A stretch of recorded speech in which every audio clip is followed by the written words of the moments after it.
Together New Orleans' first ever citywide assembly of congregations and citizen organizations. Most High God, teach us how to stand united in faith, hope, and love.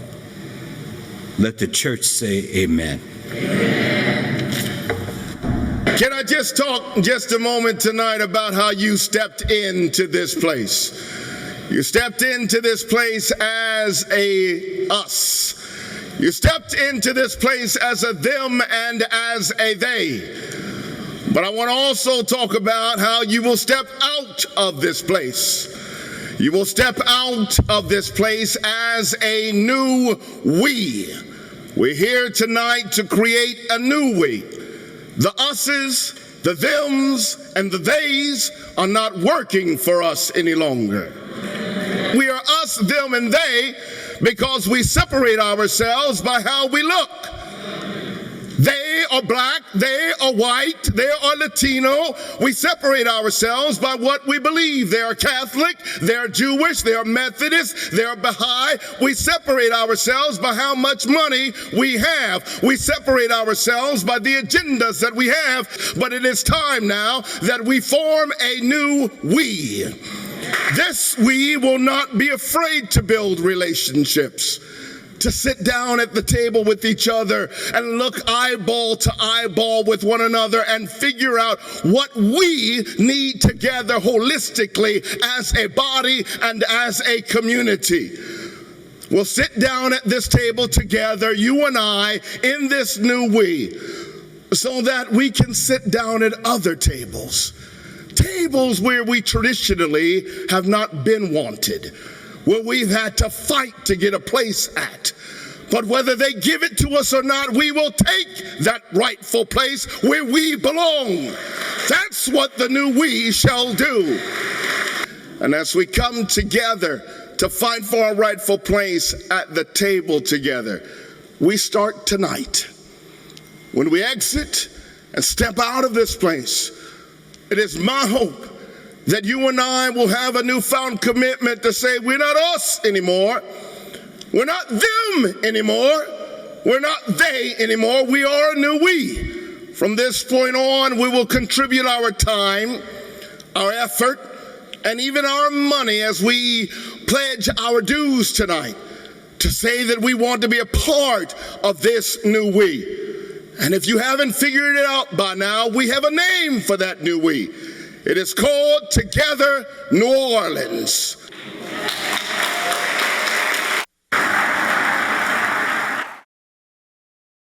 A narrative is a much better tool to connect people than our ideas or our ideologies.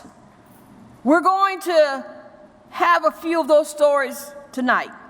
The first one will appear on the screen. In 2008, my utilities were cut off. My income decreased, but the bills continued to come in. I was humiliated. I was embarrassed. I had to ask my neighbors to borrow electricity from them. I think it is time for us, the citizens of New Orleans, to stand up and say we are not taking this anymore. Because nobody should have to go through the pain of worrying every month about how they're going to pay a utility bill. The average American household spends 3% of its income on electric and gas bills. Last year, 18,233 New Orleans households gave 20% of their income to Entergy. Energy costs are directly tied to living and affordability in our city. But we have more authority here to solve this problem than nearly any other city in the country. There are 2 cities in the country that have this power: Washington, D.C. and New Orleans. That power is something that New Orleanians fought for. Together, we can articulate a vision that assures that Ms. Martin's experience never happens to another one of our neighbors. We can secure a future that is affordable, safe, efficient, and clean for all of us. Thank you.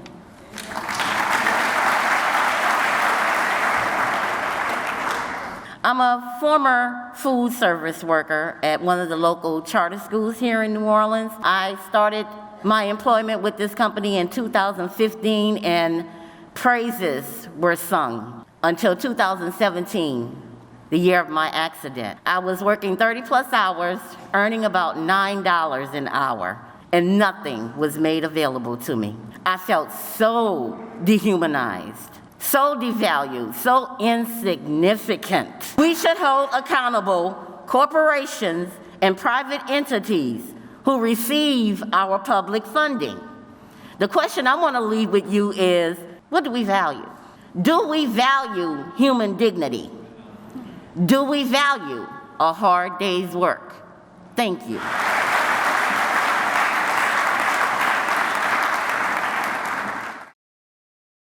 I'm here to share a few facts with you that may be shocking to some, but a reality for others. Over the last 30 years, Black businesses have nearly doubled in this city. But over that same time period, Black business receipts have stayed stagnant. That means there are more businesses now fighting for that same tiny piece of the pie. Since 1979, when adjusting for inflation, families of color are worse off now than they were then. Businesses owned by people of color have not seen their lion's share of these public monies. Our dollars are supporting these practices, right? But we don't have to stand for it. It's our money. We get to decide how we use it. This is the number for Hispanics. So as you can see, it's still going down, right? I mean, it's the same for both, right? So it doesn't matter who's really up there, right? Because we know it's not working for anyone. Thank you. I'm Pete Digre from Climate Reality New Orleans. I was recently talking to a Together Louisiana colleague, Ms. Joseph, and she discussed a neighborhood school near a polluting petrochemical plant. She described with anguish and with sorrow and anger that many children in the community suffer from asthma. This was her community. Tragically, the poor and racial and ethnic minorities are the ones most exposed to fossil fuel pollution. 1 in 6 African American children suffer from asthma, a rate that is twice higher than for white children. There is no racial justice without climate justice. We must stand as that we together to make God's world clean and safe for all God's children. Thank you.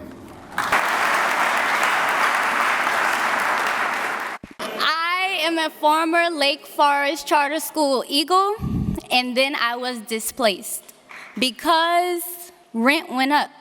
So my mother and I moved to Georgia. I graduated with honors, and then I joined the United States Army. There, I was diagnosed with tibia-fibula fractures in both of my legs.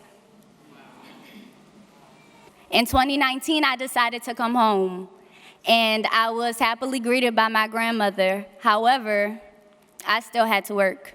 In 2019, on Father's Day, due to the bus route, I had to walk from the levees to Chef Mentor. For me, it felt like 10 miles. For other people, maybe 2 or 3, and I relapsed. Unfortunately, I was no longer able to stay with my grandmother, and I was then deemed as wheelchair bound. Today, I overstand with you all here tonight after I was placed in the 1530 Gravier street homeless shelter with no working microwaves and no refrigeration and no background checks. I flipped out of that wheelchair, but I'm here today. I know now that faith through foundational works is not dead. The monstrosities that I saw, like Miss Martin and everyone else here tonight, we don't want nobody else to see ever again. And I believe and I pray that tonight we make a difference, that tonight we create our now and forever. Thank you.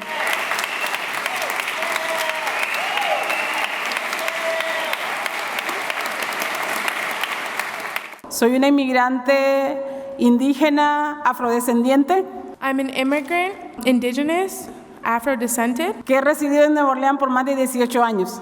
I've been living in the city of New Orleans for more than 18 years. Muchas de las limitaciones que tenemos cuando no podemos hablar inglés There's a lot of limits that we have when we can't speak English. no nos permiten ser parte constructiva de la construcción de un together verdadero, They don't let us be part of a construction of a together porque nos limita a poder recibir información because it limits us from being able to receive information y también compartir información e ideas and share information and ideas para que realmente conformemos una ciudad, un estado inclusivo. so that we finally form a city and a state inclusive. Esta noche he tenido que tratar de usar a mi hija como traductora. This night I've had to use my child as a translator. Tiene 13 años. She's 13.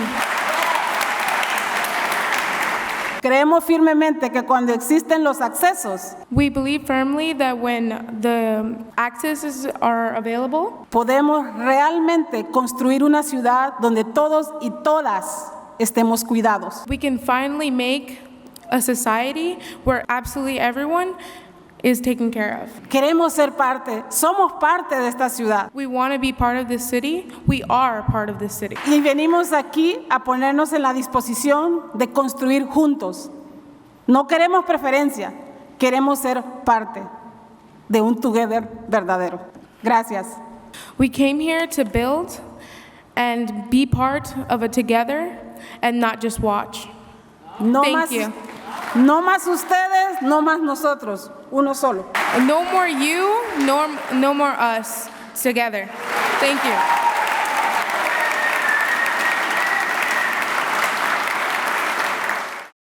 Crime is everywhere. There is no part of the city that is excluded. Why me to tell you about crime? Let me tell you my story. I am the mother of a daughter who was viciously murdered by being in the wrong place, wrong time. Would you believe she was a freshman student here at Dillard University, her first semester? But I don't want to talk about my child. I want to talk about what can we do together to bring about a change in our community. What can we do to make certain that our young boys and our young girls, young adults, that they have something to fill up their days and their evenings to keep them from being involved in crime? What can we do? We can do a lot of things. We can advocate. We can speak to business owners. We can be a group of people who are committed to bringing about a change. There is a slogan that says, membership has its privileges.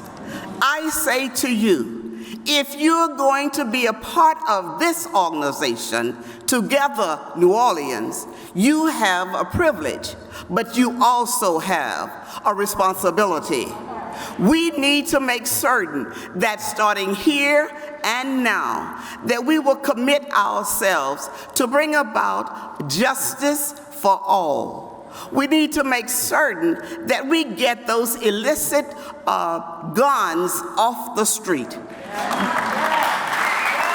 We need to make certain that our voices are heard so that parents won't have to suffer as I have suffered. We need to make certain that children would not have to be stealing other folks' automobiles because they cannot own one of their own. You have heard from the other speakers. Wage is a problem. Housing is a problem. Education is a problem. And poverty in general is a problem. Well, we together can make a change. You and me, us, we are the ones that can make this world, this New Orleans, a better place. Thank you.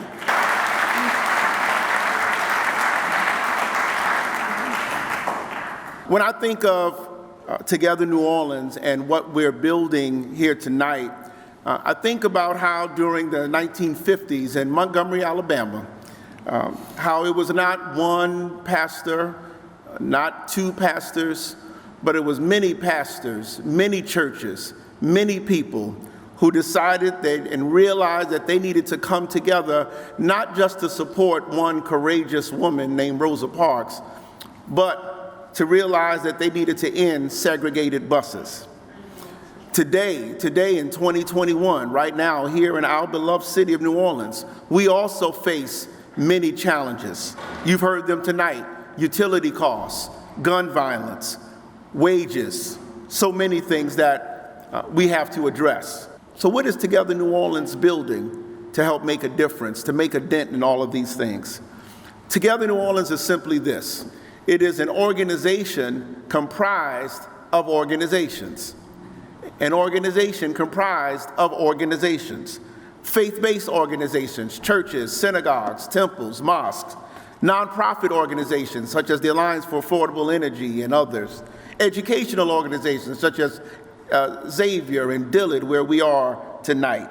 And we're all committing to work together out of our common concern for the welfare of all of this city and all of our people in every single neighborhood. I see in this chapel tonight people that I worked with as an organizer in 1989 to start the New Orleans Interfaith Sponsoring Committee, which later developed into All Congregations Together. I've reflected deeply on what we did right back then and what lessons we need to learn. How many of us have experienced great peaks with organizations that make a difference, that really brought people together, that righted wrongs? And how many, like me, have seen the valley of bones, the bones of hopelessness, the bones of past organizations? Among the top lessons learned for me is the importance of ownership. Ownership follows money and commitment. To truly be an organization of, by, and for the people, members have responsibility for hard decisions. Independent action requires independent money. By the end of 2021, the goal is to have 50 member congregations and organizations with pledges of $120,000 for the year 2022. So as I prepare to go to my seat, you've heard us talk about this structure and what we're building. Now, there have been several of us in this building tonight, several leaders, pastors, CEOs, directors of organizations who've been working for several years, 2 or 3 years, to really build what we see here tonight. And in a little while, some of those people, they're going to come and make pledges for next year on behalf of their organizations, because as Harry said, we need independent money so we can have independent action to make a change in our city. And this is what we want you to think about. There's a question tonight. The question is not how can you help Together New Orleans? The question tonight is, can Together New Orleans help your organization better do your mission? And as for me, the answer to that question is an unequivocal yes. Together New Orleans can help Sixth Baptist Church help us to do our mission, and I hope you also find the same answer. Thank you, and God bless you. You, as delegates of this assembly, will have the opportunity to stand in covenant with one another, to stand to demonstrate your willingness to cross those lines that historically have divided us. That's where we are at this moment.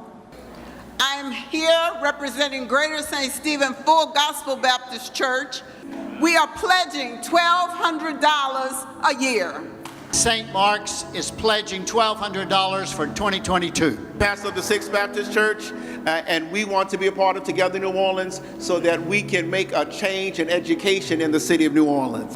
First Grace is pledging $4,000 for this year. Blessed Sacrament St. John of All Catholic Church, we pledge $1,200. Temple Sinai. I'm with St. Andrew's Episcopal Church, and we are committed, and we are ready, and we are eager, and we're working on our pledge. We'll be back to you soon. Representing Pastor Joe at Bethany United Methodist Church. Representing Cornerstone United Methodist Church in New Orleans East. Representing Trinity Episcopal Church. And yes, Trinity will be a pledging member in 2022. Calvary Tabernacle CME Church, pledging $1,200 for 2022. I'm here from St. Charles Avenue Baptist Church. 2021, we pledge $1,000. For 2022, $2,000. With the Alliance for Affordable Energy, and we want to be part of Together New Orleans because all power belongs to the people. I am representing St. Anna's Episcopal Church on Esplanade. We are pledging for 2022, $2,400. With the Greater New Orleans Interfaith Climate Coalition. I represent Central St. Matthew United Church of Christ. At this time, we pledge $2,000 to support the organization.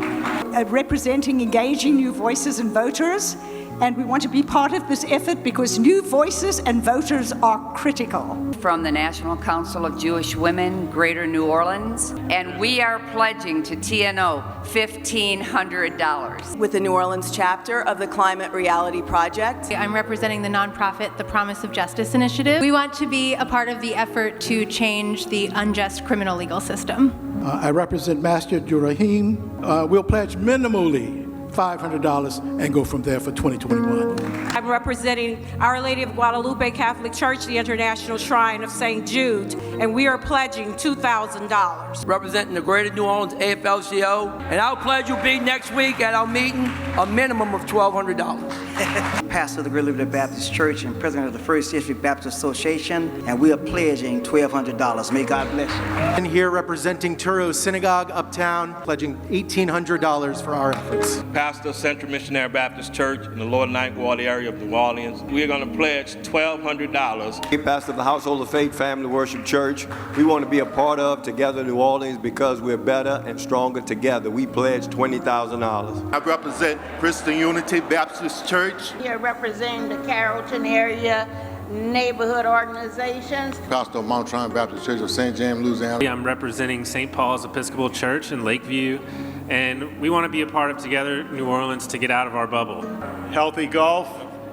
We are better together. Amen. New Orleans. The pastor at Bethlehem Lutheran Church. I am the proud pastor of Asbury and St. Matthew United Methodist Churches on the West Bank of New Orleans. I'm part of Broadmoor Community Church. We want to be a part of Together New Orleans to unify, to amplify, to agitate, to advocate, to multiply, and most of all, to love. I'm here to represent Crescent Care, and we want to be a part of this organization because we believe equitable access to health care is vital. And we pledge $2,000. And I'm here representing the Jewish Federation of Greater New Orleans. We are pledging for 2022, $1,800. I'm the Assistant Vice President of Student Affairs at Xavier University of Louisiana. And we want to be a part of this effort because our mission is to promote a more just and humane society.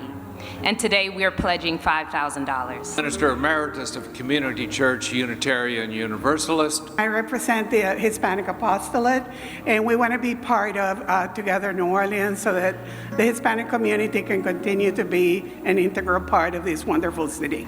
I'm a professor at Xavier University, but I also am a manager at an Uptown mosque that is led by students, and it's called the Tulane Uptown Masjid al-Rahma, and we will be pledging at the student discount rate. Of the New Zion Baptist Church, we pledge to $1,200. God is love. God is love. I'm with Housing NOLA, and we want to be a part of this effort to guarantee that New Orleans puts people first. And we are pledging $4,000. with the Crescent City Sufi Circle. We join with all our friends and neighbors this year making a pledge of $300. I'm representing Corpus Christi Epiphany Catholic Church down in the 7th Ward. We're pledging $1,200 for 2022. I'm one of 3 pastors at Level Ground Community Church. Our church is pledging $1,200 for the year. Thank you. I got a text from a friend of mine at St. Jude Community Center, Sister Mary Beth Mook, who runs the center, and she wants to fight homelessness and help those underserved and disenfranchised, and pledges $1,200. Pleasant Valley Community Outreach, can I hear you out there? Our 6 words are educate, collaborate, advocate for our youth. And we pledge $1,200.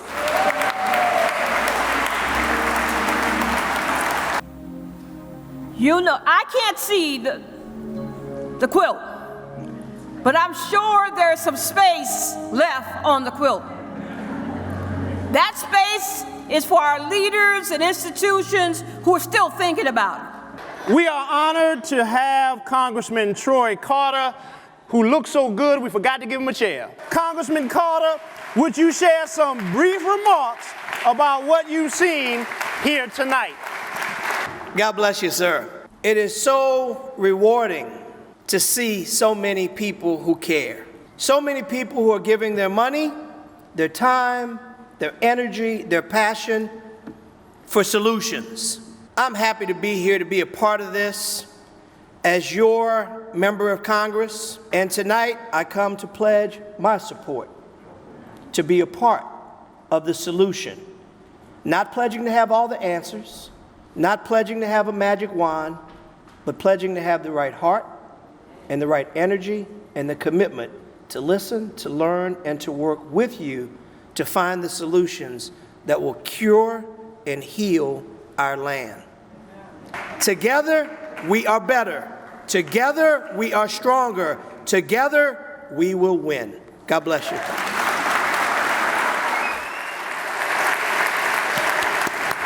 We don't have a meeting without a call to action, without something to do, without something to act upon. What we have an opportunity for this upcoming fall, as just a beginning step, is the city council elections. And what that is an opportunity for not us to listen to what our candidates want to do for our city, but for us to tell those candidates what we want them to do for our city. But guess what? We can't tell them what we want them to do for our city unless we organize ourselves and organize as voters. And so part of that effort that Together New Orleans, as well as Together Louisiana, a broader branch, has put together is a precinct organizing project, which is building block captains all across the state. And New Orleans is not exempt. I have a secret for you. I do believe that New Orleans can carry the state of Louisiana. And so part of that strategy and that initiative is building block captains. And from this gathering here tonight, we want as minimum of 300 block captains from the city of New Orleans. And some of you may already be block captains, and we want to extend that to prepare us for the city elections, or city council elections. So I want you to think about what voting and what organizing voting means. And I want to bring up Judge Miriam Waltzer to tell us what encourages her to vote and organize voters. Good evening. You know, I never missed a vote since I arrived as a German immigrant, along with my husband, to the United States in 1958. New Orleans was totally segregated, and it was a horror to me, coming from a country where 6 million of my people were put to death because of their religion. My husband, Bruce Waltzer, did civil rights work exclusively from 1961 to 1967. Many lawyers, including Bruce, as well as students and ordinary people, went to Mississippi and other southern states to fight for the right to vote for all. We lived through the murders of Goodman, Cheney, Schwerner, and many others. On a personal level, our world changed on October the 5th, 1963. I had just become a citizen in September, and we finally had a baby we hoped to adopt. I was home with the baby when about 15 state troopers surrounded our house, shoved a warrant under my nose, and started to search my home. Many items were taken, and I was not allowed to call my husband, whom they wanted to arrest for sedition. The overthrow of the state of Louisiana and the United States in that order. When he finally came home, he was taken to jail together with one other lawyer and a man who was in charge of the Southern Conference Educational Fund. The intent was to stop all voting efforts and to integration activities and to isolate and destroy us. The only community that supported us was the Black community and a sprinkling of the Jewish community. Crosses were burned and friends vanished. Our fear of losing the baby was paramount. My husband could have gotten a sentence of 25 years at hard labor. We were deemed to be unsuitable parents. It took 2 years to get adoption papers for our son, and just as long to win our case in the United States Supreme Court. We are standing on the shoulders of the freedom riders, the courageous lawyers, and all who sacrificed so much to get the right to vote. If for nothing else, for their sake, we owe it to them to register and to educate and to organize in our community to vote.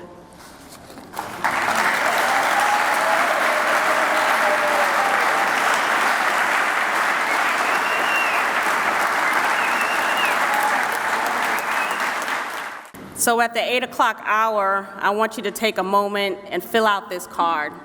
I want you to fill out the card because we have to organize to vote. And doing that is going to be building block captains to help to engage with your neighbors and others to get out to vote, to get educated and to learn. And so we're here to support you, we're here to do it together, but we can't do it alone. And so fill this card out. It also asks you if you would be willing to donate to Together New Orleans. This doesn't stand all by itself. It stands with the support of organized people and organized money. And so we extend that to you to select to be a block captain and to donate to Together New Orleans as we prepare for city council elections. Differences, together as one. Valuing our differences, the job gets done.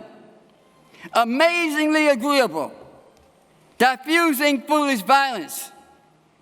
Together, organizations, New Orleans in compliance, encouraging our youth to righteously produce, reforming our thinking without excuse. Together, our differences we readily employ by signing up today. So much to enjoy.